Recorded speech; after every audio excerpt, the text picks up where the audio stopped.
Hey, happy Thursday, everyone. Welcome to episode 5 of the Boxed Out podcast here on WCBI. Tom Ebel, Courtney Robb, Chris Bolton, joined today by former WCBI reporter and Mississippi State women's basketball player and now assistant coach, Blair Schaefer. You have so many titles now, Blair. We can't keep up. It's so weird.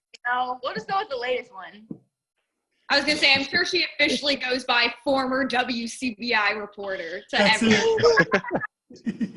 That's the one. All right. So, Blair, this week, obviously, if you look back in the time machine, this was a week ago, 3 years ago, 2 years ago. You probably had some of the biggest, best, craziest days of your life with the NCAA tournament. Just a real quick question. Through this quarantine time, how many times have you YouTubed old memories? Well, I don't necessarily YouTube it. We use Synergy since, I'm on the staff now, so I have access to that. So I have looked up old games a lot just because life without sports is fun, especially when that's all you've known your whole life. So it usually pops up on my Facebook first. So that reminds me of what happened 1 year ago through 10 years ago.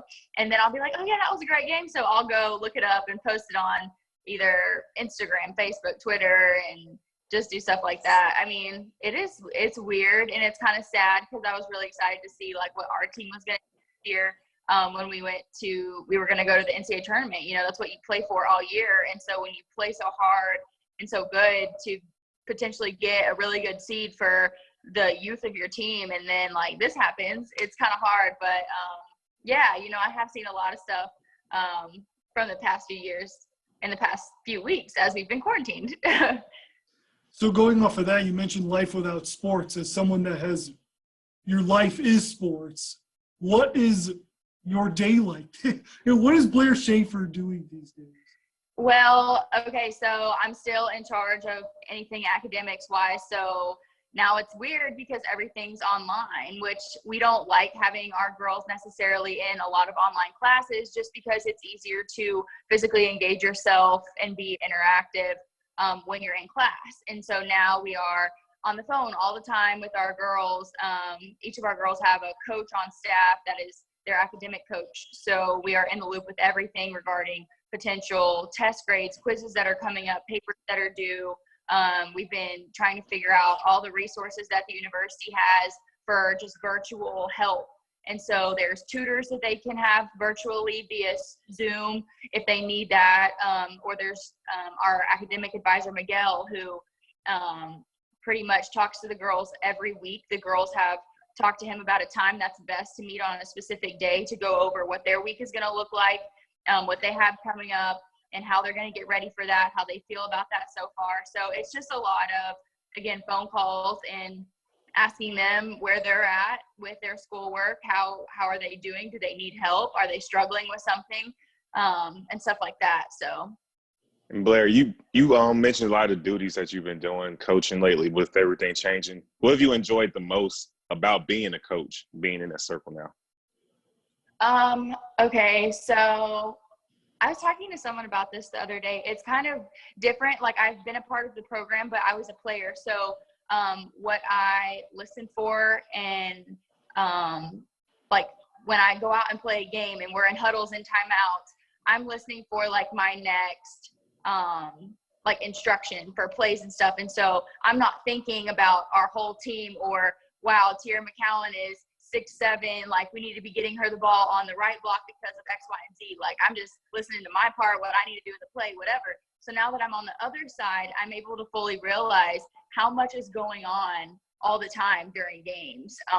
You're trying to put every single person on your team in the best position to be successful, which I am, I'm used to that. When I played with Roe was a lefty, I was a righty, so we had to put each other on the right side of the floor to where when we drove, we could use our strong hands. So now on the other side, I'm watching like my dad and Coach Harris and Coach Jackson and Lovato just brainstorm and huddles, but it's at a quick pace on like where certain people should be on the floor and why. And he has plays already in his mind ready for that, and he can draw it up on the board within like 5 seconds. And so for me, I'm just like trying to engage 24/7 to try and learn how to do that and at a faster pace. But I enjoy like being engaged all the time with our players, with our coaching staff. Learning that it's more than basketball, you know, like we're dealing with this pandemic right now and we're trying to still help our girls succeed without basketball, like with just school. So our jobs are not just the X's and O's. It's about, you know, trying to prepare them for life and trying to help them be successful in the classroom, because ultimately, like, they can't play basketball when all this is over if they don't finish out the semester strong. So this is just as important for us. But I enjoy just all of it. I think we have such a great family environment, and so it doesn't feel like work to me. Blair, being in charge of player development during a time like this where you're trying to coach players through life, like you mentioned, more than basketball, what has been the biggest challenge for you making that switch? The switch from focusing on, you know, guiding them as players to now having to guide them really more through life and through something that you've probably never experienced yourself before. Right. It's kind of difficult actually, because when you have them on campus, you know, you can make them come see you in person and you can talk to them face to face and you can try and figure out these things probably a little bit quicker than you can on the phone. You know, we're trying to really speak to them when we can get them on the phone about the importance of answering when we call, because we don't try and waste people's time. You know, we always try and check up on them once a week anyways, but I think a big challenge is the communication piece. Like, we've always talked about how important that was, especially when they're on campus, but now that like our only option is communication via like phone calls and stuff like that, like it's very important that they answer and that they are responding to us, and trying to help these girls understand like how important it is to stay at home, because some of them, you know, they're busy bodies. They're used to working out all the time. They're not used to, you know, sitting at home. And so it was nice for a week to kind of get their bodies back under them. But now, you know, it's kind of getting old. So they want to go out. They want to go to the mall. They want to go to hear all these places. And we're trying to tell them, like, it is not smart. I mean, the thing that got them was that they read a bunch and heard a bunch that, you know, this virus is affecting older people. So the younger, like, generation, and I can be included in this, but I do understand how serious it is. The younger generation tends to think, you know, like, okay, so I'm invincible. Like, I can still go out and I can have fun and I can do these things and see all these people and hang out and I'll be good.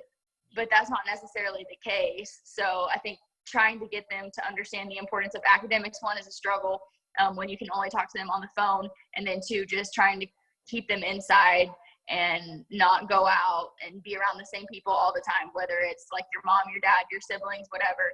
Keep that group and try not to change it that much, because you never know where other people have been. So do you feel like at this point the players have kind of come to terms with, all right, it is smarter for us to just stay home and follow instructions and wait this thing out, as opposed to going out and doing things like they're so accustomed to doing?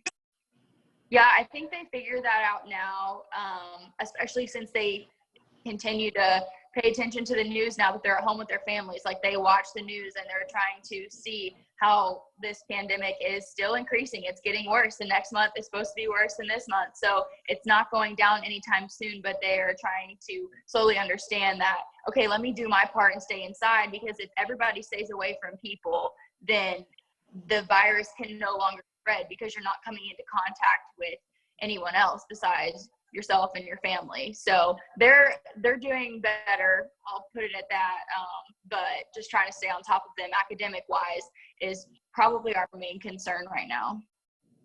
They're going back to this being the 3 years since Morgan hit the shot against UConn. What is maybe a story about either that game going up into the game or after the game that is something that you'll always remember, or something that hasn't really been known out through all the insanity of the attention that went into that shot? Okay. Well, first of all, I'll go into the whole shot aspect. So that game was overtime. In regulation, Morgan went against Gabby Williams to drive it. So she went all the way to the rim, and Gabby blocked it into the stands. And so Morgan had already gone up against Gabby in that game one-on-one. And so this was her second time around to go up against her. And since she went all the way to the rim the first time, she felt that Gabby was going to think she was going to try and drive it again because Morgan is so quick. And so Morgan has a really quick first step. So in Morgan's mind, she was thinking, okay, she thinks I'm going to drive it again. I'm going to give her a quick hesitation, quick first two steps as if I'm going to the rim and pull up. And so she was able to do that. And that's how she created that separation to where she could at least get off the shot. So that's what was going on in Morgan's mind, something that I'll never forget. And y'all, I'm telling you, I see it every time they post it on ESPN. As soon as Morgan hits the shot, me and Dominique go running to Morgan, and Dominique trips me, and I fall on the floor on my butt. And in that, 2-second process, I had to either tell myself, I'm going to sit right here, and we're going to acknowledge the fact that I just fell in front of these thousands of people in this arena, and the fact that this will be on game film forever, or I can get right back up and be like, you know what, it's fine, we're just all really excited. So I took option 2, and I got right back up. But every time they replay the shot, doesn't matter what angle, you see me go back. And I am busting it. But Dominique was just so excited, and she was just hugging the heck out of Morgan. And so I was like, no, she's my roommate. I'm going to get to her first. Well, that didn't happen. So, yeah, that's what I remember, and I will never forget. Has anyone besides you noticed the fall and brought that up to you? Oh, yeah. Just about everyone in the office will say something. Morgan will always say something. Dominique and I argue all the time. I'll be like, you tripped me. And she's like, I didn't trip you. You just fell, yada, yada, yada. But, yes, there's plenty of people that have noticed and will continue to remind me about that moment. What was the night like after that shot went in? Okay, so keep in mind, we had the night game. So we already had a 9 o'clock tip, 8 o'clock tip, 9 o'clock tip. Pretty sure it was 9 o'clock. And so we went through the game. Regulation is usually about 2 hours. So then overtime was another hour. Well, then what people don't know is after the game, we're all hyped, we're celebrating, whatever. But when you get to the NCAA tournament and you get to the Final Four, there's tons of media obligations that you have as an athlete. So after the game, we had to have a 30-minute open locker room for any and all media to come and interview the players and stuff like that. But then you're also having players taken for drug tests. I remember me and Tier McCowan had to go do a drug test after the game. Well, that is very difficult to do because we just played an entire game. We're very dehydrated, and it's not that easy to just go give a drug test. So we had to spend 45 minutes after the 30-minute window to go drink all this water and take drug tests. And Tiara had to stay additional time because she was so dehydrated. It was just literally physically impossible for her. So you got that going on, and then you have the coaches coming in. We always have our post-game press conference within our team. The press conference that the players have to go to talk to the media separately from being inside the locker room. And then our coaches come in and they write the good and the bad on the board. We go through all of that. So just think you have a 9 o'clock tip, or we'll say 8 o'clock. I don't even know. 8 o'clock, game's over at 10, supposed to be over at 10. You go into overtime, game's over at 11. You have all these media obligations. We didn't get back to the hotel until about 1:30 or 2 a.m. as a team. And we're trying to hurry everything up in the locker room after the game because we're we need to sleep so that we can at least get maybe 7 hours of sleep before we get up, and we have to eat breakfast and watch film and do new media obligations and new video obligations for the championship game. So it's just a constant battle between the rules and us trying to tell them all right, we need to get our team out. We need to still eat dinner because we have pregame before the game, but then we still need to eat dinner, which is a 2 a.m. meal at this point, because as soon as we got back to the hotel, well, you have all these Mississippi State fans that are lit and still ready to celebrate. And when Morgan hit that shot, so that was Dallas. We were staying in the Omni. Well, the Omni is a very open hotel. And so as soon as you walk in, there's fans making a pathway for you, but everybody's pulling you at different directions. They started pulling our jackets. our book bags just to like, hey, take a picture with me. Hey, sign this, putting like pins in our face. Like it got really out of control really fast. And so the security in the hotel and just for the tournament, we have like a security team for our team. They had to make an alternate pathway for us to go like in the back doors of the hotel to where we didn't have to go through the lobby because it was that bad and it was that late. And we were just trying to get to the film room because that's where our dinner was and that's where the coaches were going to talk to us. So it was just crazy. I think me and Victoria went to sleep, tried to go to sleep around like 4:30, but knowing Victoria, she wasn't going to go to sleep and she sure wasn't going to let me go to sleep. So it was just so exciting. It's just hard to like wrap your head around everything that goes on because it's not just a game, you know, especially that game. Your adrenaline is going for hours after. So it was definitely crazy. Blair, if I can just say really quick, obviously this 3 years ago was one of the biggest highs in women's college basketball history. And then the year later, which swing was bigger in a way? Was the high greater after Morgan shot, or was the low lower after Arike Ogunbowale's three-pointer?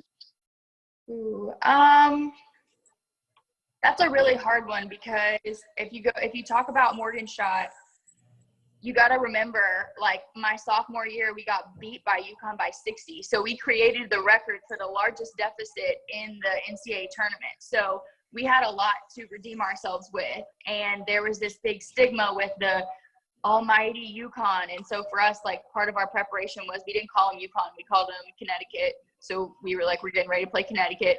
But then I think after Morgan shot, to see it all come full circle, that we still had all of the same players and that our entire team came together and didn't let that previous year define us. So that was really huge for us. And for me personally, I think that's what made the high even higher. On top of having 111 games like wiped from them, that's a good 4 to 5 years worth of straight winning. So that's something that we'll always be proud of. But then I think the next year you got to think about like that was our senior year. So I think it just makes the low even worse, knowing that you won't have another chance at that moment, at least as a player. Like, and I had talked to one of the referees that, you know, was calling the game, and it was when I started TV the previous year after I graduated, and his comment to me when we were talking about Morgan getting fouled or not getting fouled, he said, well, you're going to have another chance at it. And I said, I will never have another chance at it as a player. I might have another chance at it as a coach, but it's not the same when you're not physically out there playing. And so for me, that kind of like hit me hard just thinking back on it, because you work so hard all year, and the NCAA tournament's a lot about like hard work, luck, strategy. Like there's a lot that goes into it. That's not just like, oh, we're just going to play and hope we win. So, and endurance, man, like that team was really tough and just invested. Like it's hard to find teams that are that invested in just wanting to win, because there's a lot of egos nowadays and stuff like that. So I don't know. I mean, I think both are, the low was low and the high was high, but I think when you look at a career, getting to the Final Four back-to-back years is something to be proud of also, because some teams never get that opportunity. So Blair, the referee had some nerve. Your first year when not playing basketball, we talked a lot about how you were frustrated because you would watch games, obviously, and want to go out and be out there helping them. Now that you've switched into a coaching role and you're there courtside every game, has that frustration alleviated any? I wish I could say it has, but honestly it has not, because even though I am on staff, I cannot technically coach our girls. So I can deal with any and everything off the court. So I can deal with academics, I can deal with housing, I can deal with community service, I can deal with mental health, I can deal with any and everything off the court. But now, like, I can observe practice. So during practices, I run the clock. It's just very nitpicky now with the NCAA and what non-coaching staff members can and can't do. There's a big issue nationwide because you have strength coaches that are trying to coach kids, and you're not allowed to do that. You have player development people that are trying to coach kids and go through drills. I can't rebound. I can't pass. I can't even like keep stats on certain drills and then say, hey, Rakia, you were 12 for 16. Like I can keep the stat, but then I have to show like my dad and he has to read it to the players. So it's that nitpicky. And, you know, at first I was not aware of all of this. I was really excited to be back with the program. And so I think it was just something as this new position with the team, they had never had a person in my role before. So it was kind of like a guinea pig trying to test things out. And now that we know what you can and can't do, I'm trying to do a really good job of following the rules. And so I'm still trying to battle that. But I do know that at least my heart is still tugging me in that direction. I do want to coach them. I do want to rebound for them. I do want to put them through shooting workouts that I was put through that made me better. So at least I know I'm in the right area. I know I'm in the right direction. So this is a beginner coaching position. So I know that hopefully my next step will be an assistant coach. So I'm in the right place, that's for sure. Blair, I'm just curious. Have you talked to Jordan Danbury, just any words of encouragement? Because, you know, she's a senior and everything, and with the season just the tournament being stripped away, just any words of encouragement you've given her? Yeah, I talked to Jordan a little bit before she left, and, you know, and we had talked to her throughout the season as well and told her to cherish every moment. And we always try and tell our teams to enjoy the grind, cherish every practice, cherish every weight session, every film session, because you never know when the game can be taken from you. And we always say that regarding like injuries, because you never know when you could get hurt. And in this case, like you never know when the game can get taken from you from something else.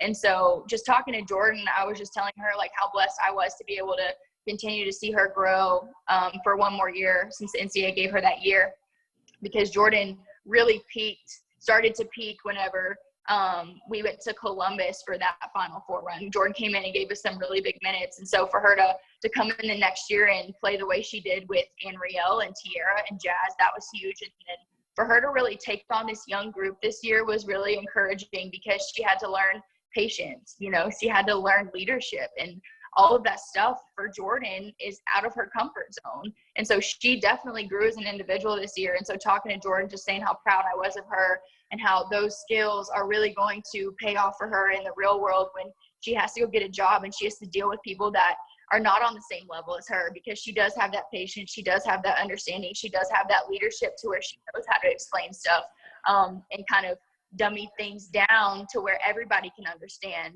instruction or guidance or anything like that. So Jordan was really positive. And of course, you know, getting one more chance in the NCAA tournament taken away from you is something hard to swallow. And I don't know what that feels like, because I haven't been put in her shoes, but I do know that, you know, Jordan is better off because of this last year that the NCAA did grant her. And I know Jordan's in a good headspace. She's continuing to work out. I think she's working out at home whenever she can get into a gym, whether it's her high school or whatever, but she is still working on her skills so that whenever this virus is, you know, passed, she can continue to try and play either overseas or the WNBA. Blair, I think we got time for one more. About 5 minutes left here. How is Dad doing? How is Vic Schaefer doing in this sportsless world right now? You know, I am tempted to tell you like he is struggling, but you know, he's really not. He's doing great. He did not have a summer last year. So we went to Italy and then he went straight to Lima to coach the national team. So he's making up for lost time, just enjoying the downtime. You know, he's still calling our players, texting our players, academics, you know, making sure their life is good, but he's also enjoying like turkey hunting. He's enjoying fishing. Like that stuff really calms him down. So it's something he did not have a chance to do last summer. So he is thriving. And of course, you know, he puts his heart and soul into the season when it's season. So he doesn't really have a chance to do any of that. He thinks basketball and then he barely sleeps. So I think it's really good for him to kind of get some fresh air, literally, and have just kind of some downtime. He is disappointed because this team was in a great position, especially for their age, to make a run in the tournament. And he was really prepared to go on that journey with them. And of course, getting that, taken away once again is hard, but, he's so proud of our team, and he is so excited for next year just because of everyone that we have coming back. So he's doing well. I believe I saw on social media that it's Mama Schaefer's birthday today. It is. That's why I said, today is your day, and I will do whatever you want me to do. And she said, we're going to go stain some boards for our shelves. So, yeah, it is her birthday, and we're just kind of hanging out at their house that they have in their building, and there's a lake out here, so it's really peaceful, and we just enjoy our day. It's our pace, so it's been really nice. Make sure you tell Mrs. Schaefer happy birthday from all of us. I will do it. Blair, thank you so much for taking the time today. We always appreciate you hanging out and talking with us. And hopefully we get to do this again soon. I mean, we're all going to be sitting around for some time now. So maybe you could be a recurring guest for us here. Yeah, here we go. I'm down. Just let me know. Thanks, Blair. Stay blessed. Bye.